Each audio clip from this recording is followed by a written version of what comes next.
The cable drawer. You push the drawer. It stops with a soft, frustrating thud, half an inch before closing flush. Something has snagged deep inside the dark space. You pull it back slightly, adjust your grip, and push again. Harder this time. It refuses to budge. The resistance is dull, the feeling of rubber catching against rough wood grain. You stand there for a moment, hand on the handle, feeling the heat rising in your neck at the inanimate stubbornness.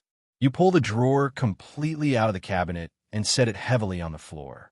It is a dense, chaotic nest of white, black, and gray wires, tangled beyond recognition. You sit cross-legged on the carpet under the overhead light. You begin the slow, deliberate work of separating them, pulling one end gently, watching the knot tighten elsewhere, tracing the path back. You sort them into parallel lines on the rug. Lightning cables, thick power cords, legacy ports for devices you no longer see in this room.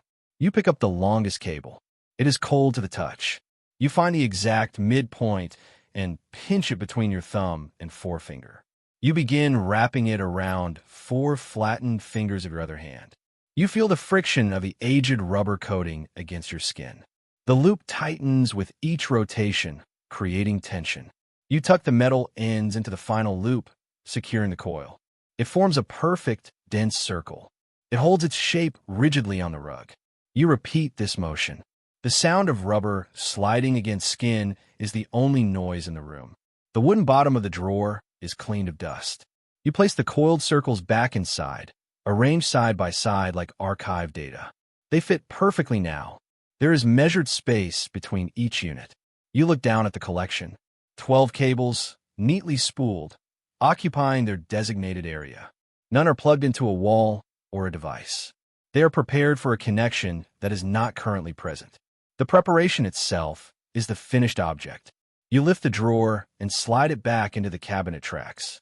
It moves smoothly now, closing flush with the frame with a satisfying click. The metal handle is still. The floor where you sat is empty. The artificial light hums.